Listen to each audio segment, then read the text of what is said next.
So, what if I told you that most of the money advice you've ever heard is, well, just plain wrong? We're about to break down some ideas from a guide that flips the script. It argues that focusing on tiny things like clipping coupons is a total distraction.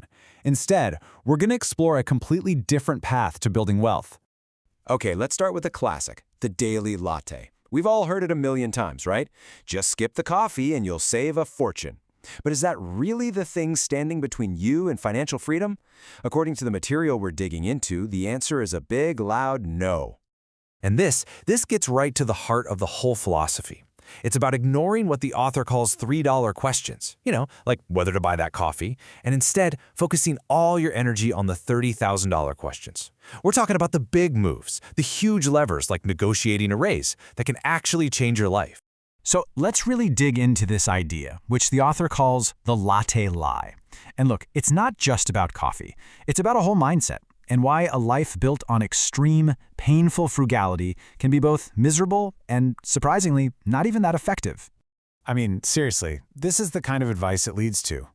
Switching to one-ply toilet paper. The author points out how these tiny, joy-sucking savings just make your life actively worse for basically no real financial gain. It's just sad. Or how about this one? Forcing yourself to skip that appetizer you've been dreaming about all week just to save, what, $10? It's a mindset of constant restriction. It's always saying no to the small things you actually love. And then there's this kind of logic, spending half an hour of your life driving all over town just to save $1.50 on gas.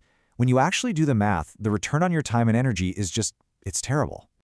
And this really gets to the core of it. The author says it perfectly. There's a limit to how much you can cut, but no limit to how much you can earn. That one sentence, that is the entire shift from a mindset of scarcity to one of abundance.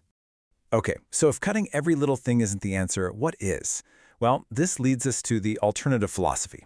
Instead of a life defined by all the things you can't have, the goal is to actually design what the author calls your rich life.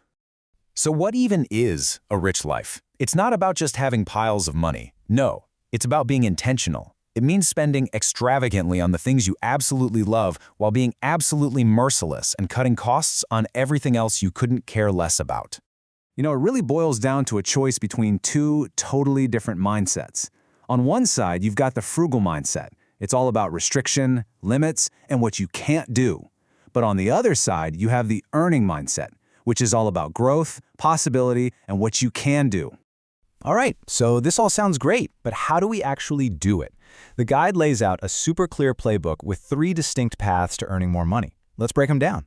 Path number 1 is probably the most direct one. Negotiate your salary.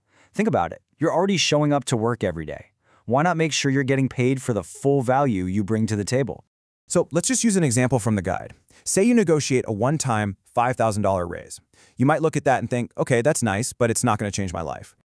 But here is where it gets absolutely incredible. If you were to invest that extra $5,000 every single year and just let it compound over a 40-year career, it could grow to nearly $1.4 million. That is the power of asking one of those $30,000 questions. Okay, on to path number 2. This is all about creating income streams outside of your main 9-to-5. This is perfect for anyone who wants a bit of a buffer, some more security, or maybe you just want to explore something you're passionate about. There's a case study in the guide that just captures this perfectly. It's not always about trying to become a bazillionaire. For this person, Julia, the goal was simple but so powerful. Just make an extra $1,000 a month. That's it, for security. And get this, she didn't go out and learn some brand new, complicated skill. She just repositioned the one she already had. She went from drawing caricatures at a theme park for $8 an hour to being a trade show entertainer for $250 an hour. Same skill, just a way, way better market. One really cool tactic the author talks about is called the briefcase technique. The idea is super simple, but brilliant. You do your homework, you figure out a potential client's biggest problems, and then you walk into the meeting with a pre-made proposal that solves them. It's a power move that immediately puts you ahead of 99% of the competition.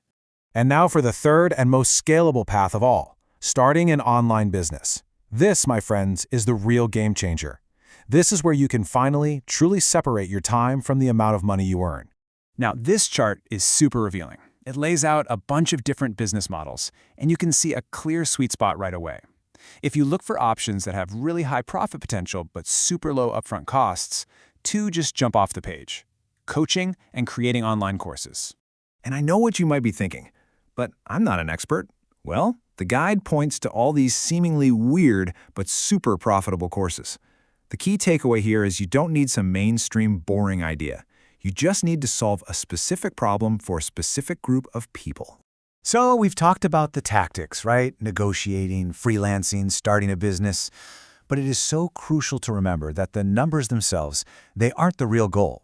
There is a much, much bigger picture here. And this really brings us to the true purpose of all of this. See, the money is just the tool. The actual goal is a rich life that's lived outside of the spreadsheet, one that's full of amazing experiences, deep relationships, and giving back to others. The financial system is just the engine that gets you there. Which really just leaves us with the most important question of all. Once the systems are running, once the money is taken care of, what does your rich life actually look like?